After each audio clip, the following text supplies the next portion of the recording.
Over the weekend, meron nga pong isang viral post tungkol po dito sa isang may bahay na namatayan ng asawa dahil hindi nga daw po tinanggap doon sa private hospital na pinuntahan nila. Dalawang ospital po ito. Doon sa una, 4 million pesos aabutin yung operation. Doon sa ikalawang ospital ay aabutin daw ng 2 million pesos. Pagdating doon sa ospital mismo, hinihingian po agad sila ng down payment na I think 1 million pesos. Ano? At nung namatay yung asawa niya, may binabanggit si Mrs. na 200,000 pesos ang inabot ng hospital bill.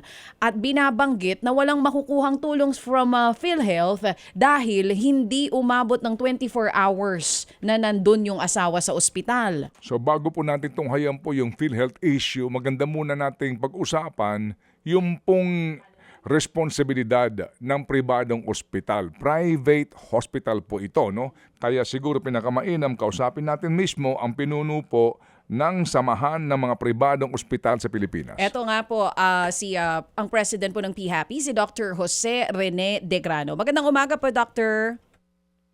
Magandang umaga, DJ and Ted. Mga tekinik po. Opo. Good morning po. Sir, I don't know kung nakita nyo na po yung viral post ngayon, itong si Mrs. Maria Lourdes Sulit. Nabasa nyo na po yan for sure. Opo. Gusto lang naming malinawan, ano po ba ang panuntunan talaga sa mga pribadong ospital? Lalo na in case of emergency, kagaya po nung nangyari sa kanyang asawa. Well, yung kung talaga pong emergency yan, ano po, wala naman po tayo dapat hinihingi na any advance payment, bawal po yun, a deposit or whatever, para mabigyan siya ng paunang lunas.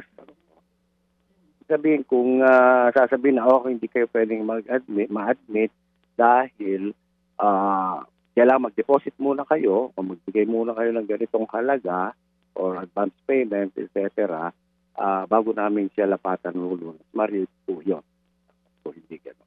So, dapat po, dun pa lang sa unang ospital na pinuntahan po nilang mag-asawa, tinanggap na po sila. Ganun po dapat ang nangyari. Siguro po, dapat po gano'n. Dahil, siyempre, hindi pa naman po natin alam kung ano yung talagang situation noon. But, na-assess naman po siguro sila at sinabihan sila, eto ang gagawin, at kailangan maghanda kayo ng ganong halaga. Siguro yun po ang sinabi nila. Oo. Doon po kasi sa post niya, ang sinasabi, binanggit sa kanila kung magkano yung aabutin sa operasyon doon sa unang ospital. Around 4 million pesos. Pinapayuhan sila na para mas makalis kayo, pwede kayong lumipat dito sa isang ospital, around 2 million pesos po yung aabutin. Pero sa mga ganong klase ng sitwasyon at pagkakataon, kayo po bilang presidente ng PHAPI, ano dapat ang ginawa nung unang ospital na pinuntahan po nitong mag-asawa? Marami naman pong pwede nilang gawin. Siyempre, makipag-arrange sila o ganito ang magagastos nyo. Kung hindi nyo po kaya, siguro pinakamaganda dahil sa tingin nila o sinasabi naman mismo nung pasyente ata na kami po'y sabi nga nila isang kahit isang tupa parang ganun, ay pinakamaganda siguro na-refer siya sa isang government facility. At halimbawa, PGH, katabing-katabi lang po yun. Jose Reyes o kaya Philippine Heart Center. Depende po yun siyempre dun sa kung ano yung kaso ng pasyente. But if it's a matter of life and death, Doc, dapat po ba binigyan muna ng karampatang lunas yung asawa? Paano po ba? Kasi sabi nila po, may hematoma. We don't know kung ano talaga. Ibig sabihin siguro may nag-bleed sa brain, whatever, anong cause, para may hematoma, gano'n. So, normally, hindi ko alam kung ito talaga yung nangyari. Kaya evacuate nyo yun, tatanggalin nyo yung namumuong dugo. And it will require parang neurosurgical operation yun. Dapat, kung yun po ang sa naisip ko. So, malaki po talagang halaga. Yun. So, na-explain naman siguro po sa kanila yan ng ospital. At yung binigyan sila ng option, ang isang option na ibigay sa kanila, lumipat sa isang mas murang pribadong hospital din. Doctor, sisingit lang ako siya, ito lang. Kasi mahirap din po nga kasi na pag-usapan itong kaso po ni Mrs. Kasi hindi pa wala pang as in kabuang detalye. So pinakamainam nga ngayon, pag-usapan po natin ito, kumbaga theoretical lang ito, kung ano ba ang dapat na ginagawa ng private hospital sa panahon na mayroong emergency cases. Doc, alam naman natin, di ba, Doc, na kapag po stroke, ito ho ang ating presumption, stroke patient ito, di po ba? Opo. Okay, Most opo. probably. Opo. Yes, yung nga po. So, ganun na lang po yun. Isang tabi natin tong kaso ni Mrs. at ang kanya pong sinapit kasi nga less pa ho yung ating kabuuang detalye kung ano ba talaga ang nangyari, no? At mga pag-uusap nila doon sa unang ospital. Pero, ganito po, sa prinsipyo nga po na merong isang pasyente, stroke patient, sa sinasabi po ng mga neurologista, bawat segundo dyan, importante, Doc. As you know, di ba? Yes, Bawat segundo. Kasi, Opo. kasi pag hindi naagapan yan, meron nga diyang pinaiinom o ano ba, tinuturok ba yon, Doc, na gamot? Ang say ko, Para ma-decompress. yes, opo. Meron kasing, meron niyang, ako nakatanggap ako ng isang card at mayroon doon nakalagay na ganyan sa mga stroke patients, no, may tatawagan ka numero na re-responde sa'yo kasi nga importante ang bawat segundo. So kapag po ganon na emergency case at dumating ka sa pribadong ospital, magkakaroon pa ba dito ng usap-usapan, kesyo magkano babayaran, kesyo magkano, etc. O dapat agad nang inaasikaso yung pasyente, hindi na pag-uusapan muna yung gastos to save the patient na maging malubha yung kanyang stroke? Tama po yan. Dapat siguro talaga. Nakalagay po naman kasi yan doon sa ating anti-hospital deposit law na emergency or serious cases, dapat i-treat nila at i-stabilize yung pasyente. Opo. At yun po ay hindi nangangailangan dapat ng mga hihingi kayo ng ganyang pera o para lang bigyan ng paunang paggagamot ng ating pasyente. Kailangan ma-determine natin ito po ay emergency, serious case. Kailangan i-stabilize na natin ang pasyente. Opo. Yung nga po. And, so kapag ho ganun, Doc, di ba ho pagkatapos, usually ho ba, di ba ang ginagawa dyan kapag po nagkaroon na ng mga pananggalang, no? Para po sa blood clotting, sa pagkakaalam natin, hindi ho ba usually kapag sinabing surgery, alam niyo ho yun, pati po yung desisyon na gawin yung surgery agad kung kinakailangan, hindi maghihintay ng oras yan, Doc. Opo, depende nga po sa case. Kasi meron naman po kasing bleeding, meron namang kailangan operahan, pwedeng hindi operahan. Opo. Oo. Doc, ito pong mga miyembro ninyo sa Private Hospitals Association of the Philippines, are they practicing po yung ine-explain nyo na in case of emergency, Yeah. kahit walang maibigay na pera o down payment ang isang pasyente, if it's a matter of life and death, kailangan bigyan agad ng lunas? Tama po yun. Alam naman po nila yan. At depende naman po siyempre sa determination kung whether talagang emergency. So, no? Pero anyway, ito po, ina-assume na natin na talagang emergency to. No? So it's a matter of life and death. At pag ganun po, palagay ko, dapat magbigyan sila ng karampatang lunas without asking for any down form of payment or deposit. Oo. Yes po. Doktor, yung nangyari na ililipat halimbawa sa ibang ospital, ang isang pasyente, sino po datang nag-aayos ng coordination nun? Kung ganun man, mag-decide yung family na okay, kung makakatipid kami sa ibang ospital, lilipat po kami doon. Sino po datang nag-aayos ng coordination? Sino datang nagde-decide na pwede pa siya ilipat? Hindi pa naman, kumbaga makakapag-antay pa naman yung sitwasyon ng pasyente. Paano po yun?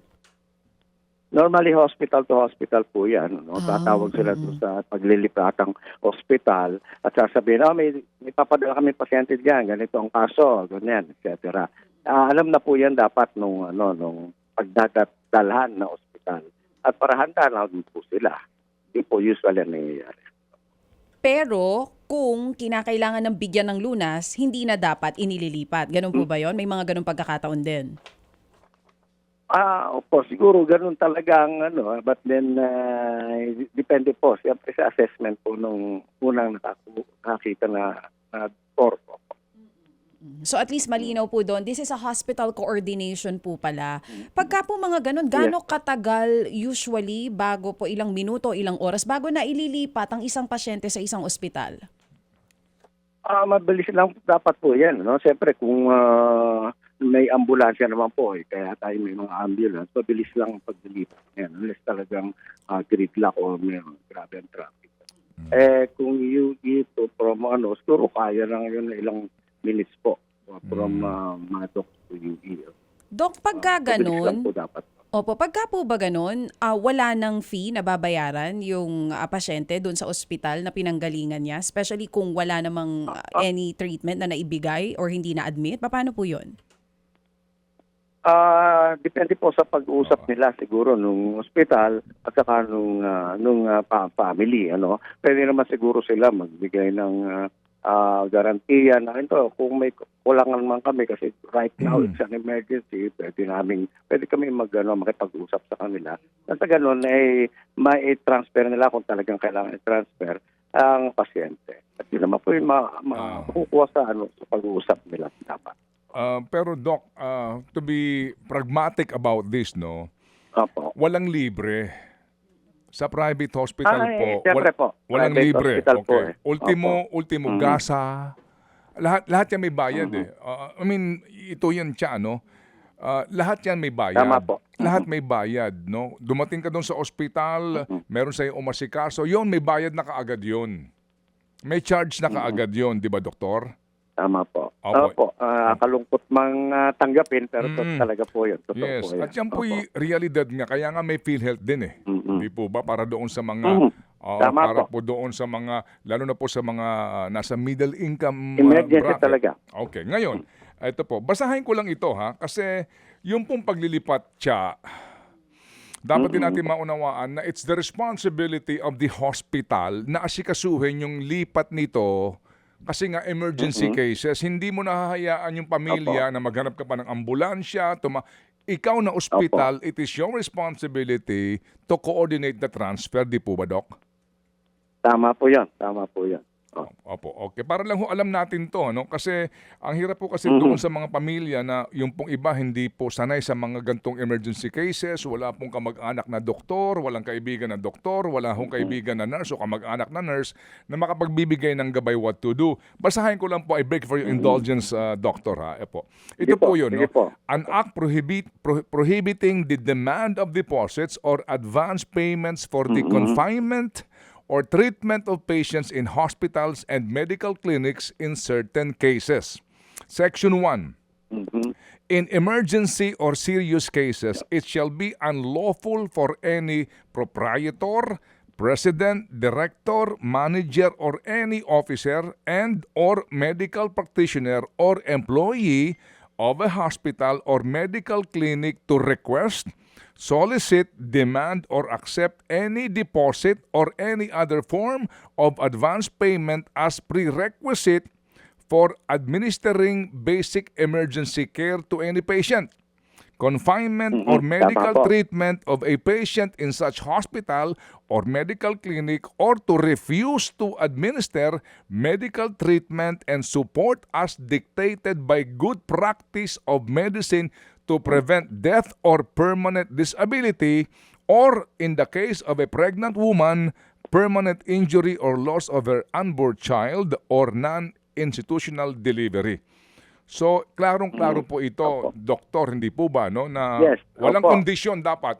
Asikasuhin kagad ang pasyente. Apo, tama po yan. Doon po yung nasa law po yan na RA 10932. Opo. Opo, maliwanag yun. Wala dapat kondisyon. Unang-una po, Maliwanag po. iligtas po yung pasyente o kaya po yung nagdadalang tao po na manganganak po doon sa pagamutan. Pero doon nga po sa sinasabi na kapag may transfer, tama po yun na sa mga serious case or emergency cases, pwede po naman po na magkaroon po ng transfer sa ibang ospital kung hindi kakayanin ng ospital, tama? Hindi nila kaya, wala silang facility, wala silang mga dalubhasa, ganun po, Doc. Go ahead, sir. Opo. Yes, opo. Kung halimbawang maliit na ospital po ang unang pinagdalhan at sasabihin nila ay wala kaming facility dito, ita-transfer po natin yan sa mas malaking ospital. Ganun po. Yun po, pwede nilang i-arrange po yan para matransfer. Okay, opo. And then yung pong arrangement na ito, Doc, obligasyon noong ospital? Basta meron po silang, halimbawa, may ambulansya sila, dapat i-transfer nila yan. Minsan nga po, yung mga ibang ospital, pag talaga hindi nila kaya, wala na pong arrangement na ginagawa. Sinasabi nila, sige, transfer na namin kayo, huwag na natin pag-usapan minsan yung ibabayad nyo. Basta kailangan ma-transfer kayo. Yes, Dapat sir. Yes, sir. Opo. And then dito po doktor, walang pinag-uusapan na kung mayroong maiiwan na bill sa ospital, na kinakailangan muna, iwan mo yung relo mo, pumirma ka ng promissory note. Hindi ganon. Hindi magiging balakid para umalis yung pamilya noong pong pasyente doon sa ospital kasi nga nagkaroon na siya ng unang charges doon sa pag-asikaso po doon sa pasyente. Tama po yun. At hindi po dapat maging hadlang yun para matransfer ang pasyente. Okay, sige. So ito ho'y malinaw. Doc, ito pong batas na ito, sa inyo ho bang kapulungan, meron ho ba kayong mga pagpupulong o naman po mga memorandum o mga abiso po sa inyong mga miyembro na talaga pong to strictly abide by these provisions ng RA 10932?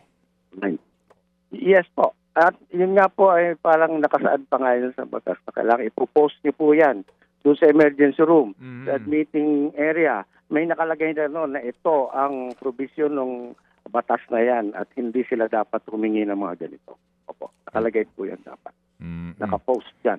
Okay, opo. Sige, so sa pangyayari pong ito ngayon na inyo po siguro nabasa nga na hinagpis ng isang ginang, meron ho bang, moving forward sa inyo pong hanay, meron ho ba kayong balak po dito para sa inyong mga miyembro, Doktor? Siguro po kailangan ipaalalahanan lagi sila na yung mga ganyang kaso dapat ayusin nila. At siyempre, ang tumitingin po una dyan, siyempre mga doktor, no? Emergency ba talaga to or what? I-determine nila kung emergency. Pero dapat maintindihan nila na yung nakasaad sa batas na hindi pwedeng humingi ng mga advance payment or deposit, especially pagka ganyang emergency cases. At kasama po dyan mga buntis na nagle-labor, nanganganak. Emergency din po yun. Okay. Yes po. Doc, yung isang issue, yung 24-hour admission rule sa PhilHealth, sa panig ng mga private hospitals, kasi isa rin po ito sa inirereklamo ni Mrs. Sulit, paano po ba talaga ito ipinatutupad? Nung una po, nagkaroon yan ng problema, no? Nung hindi pa binibigay yung OEC, tinatawag nila, yung Outpatient Emergency Care Benefit, na sabi nila sumasakop na ngayon starting January 2025. Before po, naging problema na yan. Talaga may namamatay sa mga emergency room na less than 24 hours. Talaga hindi po nababayaran yan. Except during the time na may pandemic, halimbawa, nung pumutok ang bulkan, nung gano'n, may mga fortuitous event po doon. Sinasabi nila, okay, babayaran namin yan, etc. Pero before that, talaga po ang kanilang ay pag less than 24 hours, hindi po nila binabayaran. But starting this January, kagaya po na nabanggit nyo, wala na tong rule na ito? Paano po? Basta, kasi pag dumating dun sa, meron na po tayong OECD package at yan po ang nagko-cover dun sa mga emergency cases. Hindi lang po yan, marami pong cases yan ng emergency na sasagutin po yan ng PhilHealth. Yan meron na po tayong circular para dyan. At yan po sinusunod ng ating mga hospital. So, paano po yun? Dun sa bill halimbawa, kung less than 24 hours po na nasa ospital ang isang emergency patient, ano ang po pwede pong sagutin ng PhilHealth? Doon po sa bagong OECD, kino-cover po nila yan. Although hindi po natin masasabi na 100% i-cover, meron pong ibibigay ang PhilHealth yan. Depende po sa case na pagkakadala doon sa pasyente. Si Doc Israel Pargas po, meron siya sinasabi na merong ibang benefit packages na pwedeng i-avail Aware po ba kayo doon, Doc, doon sa sinasabi niya? And was this information gap po ba sa mga private hospitals from PhilHealth kung ano yung po pwede na matanggap ng pamilya kung sakali man less than 24 hours ang isang pasyente? Paano po ba? Hindi, depende po yun sa case ng doon dumating itong halimbawa, nasabi natin na stroke yan or meron pong karampatang how much ang bibigay ng PhilHealth sa kanila. Yun po siguro ang ibig sabihin ni Dr. Vargas. Okay, sige. So ganito na lang ho, kasi mamaya po meron kaming panayam po mismo sa pinuno ng PhilHealth. Ito lang po PhilHealth. sa atin dito. Okay. Opo, dito po sa isyong ito. Alam ho ba ng lahat ng inyong mga miyembro ang updated na panuntunan po ng PhilHealth sa usapin po ng mga pasyente na inasikaso ng ospital ng less than 24 hours po? Ano man po ang kaso nito, pero kinakailangang i-discharge po less than 24 hours? Dapat lang po. At siyempre, kung sasabihin natin na bakit hindi po dapat ganon. Dapat alam nila yan. Kasi yan ang po ay pinakalat na ng PhilHealth sa lahat po nating miyembro. Okay. So klaro po iyon, Doktor. Sakop dapat. Klaro po yan. Sakop po sila. Opo. Okay, sige po. So kakaroon din natin ulit mamaya yan for the end time po para wala na hong kalituhan. Sige. Meantime po, yung report po na meron doktor na 800 private hospitals na hindi muna kalahok sa PhilHealth's YAKA program. Opo. Ano ho issue dito? Kasi po yung po mga pribadong hospital, siyempre yung sa YAKAP, actually, sa totoo lang po, maganda yung programa ng YAKAP. Ano po? Kasi ito po ay bukod sa, hindi lang ito yung sabi na preventive, may curative din ito.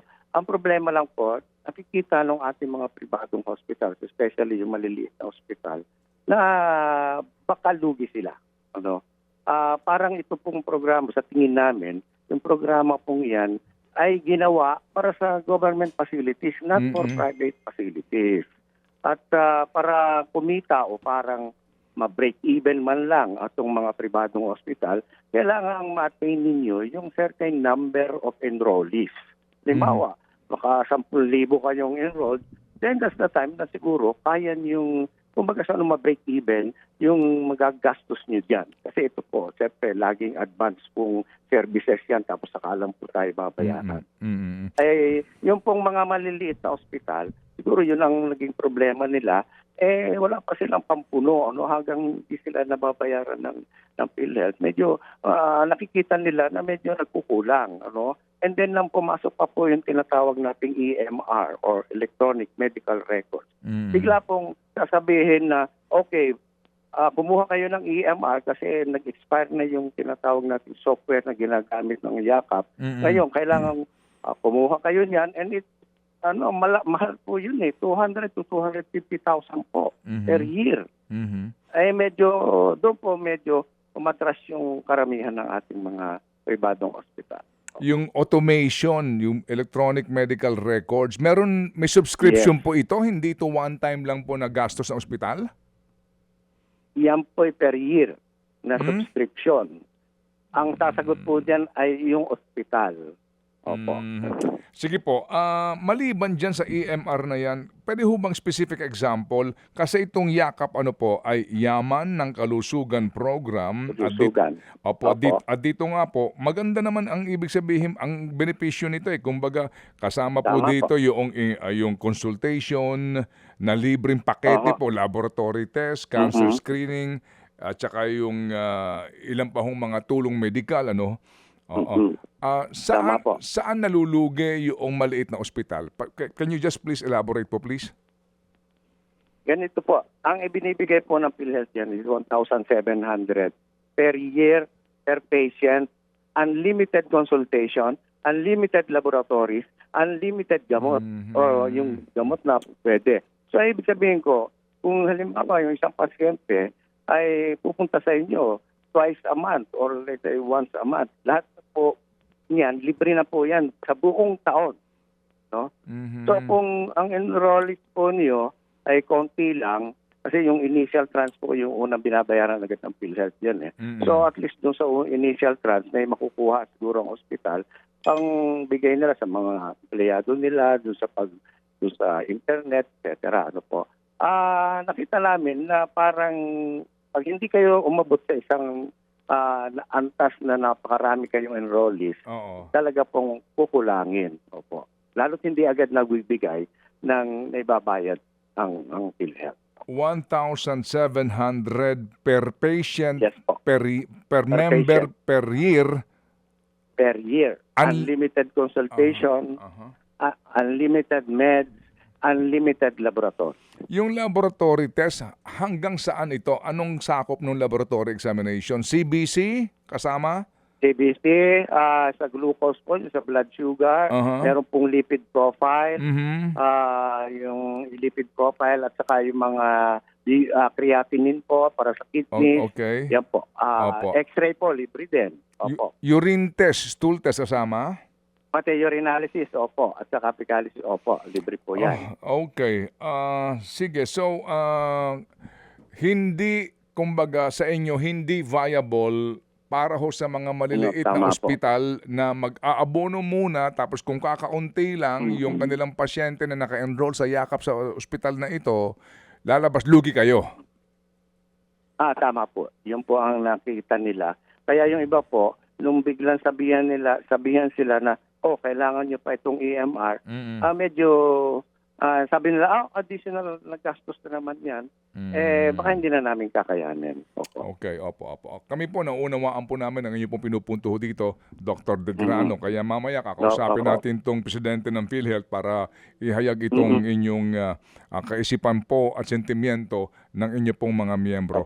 Opo. So, ito ho, 800 na private hospitals.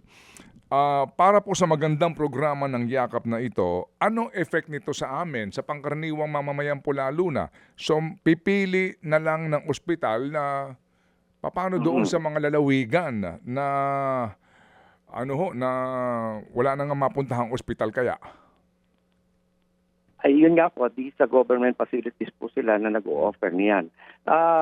Yun nga po, sabi ko nga, napakaganda ng programa. Pero parang parang hindi ito binatay sa mga pribadong ospital, kundi para sa mga government facilities. At sayang naman po na kasi katulad nung sa aming ospital po, kami nakapag-umpisa na, nung bandang gitna na sinabihan kami na kailangan nyo dumagdag ng ganito kasi marami EMR, kailangan gastusan nyo. Medyo muntik na kaming umatras, pero ang naisip po namin kasi, yung mga pasyente naka-enroll na sa amin. Imagine, bigla pong lilipat yan sa ibang yakap centers.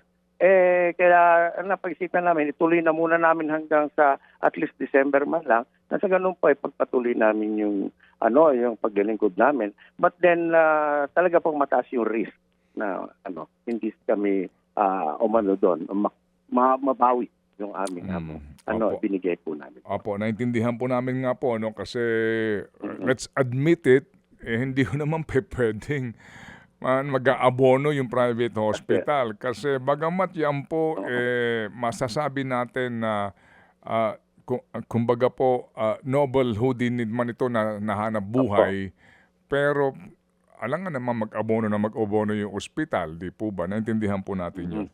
Yun po ang yung sitwasyon. Talaga pong Salamat po. 800 lang po ito na ospital?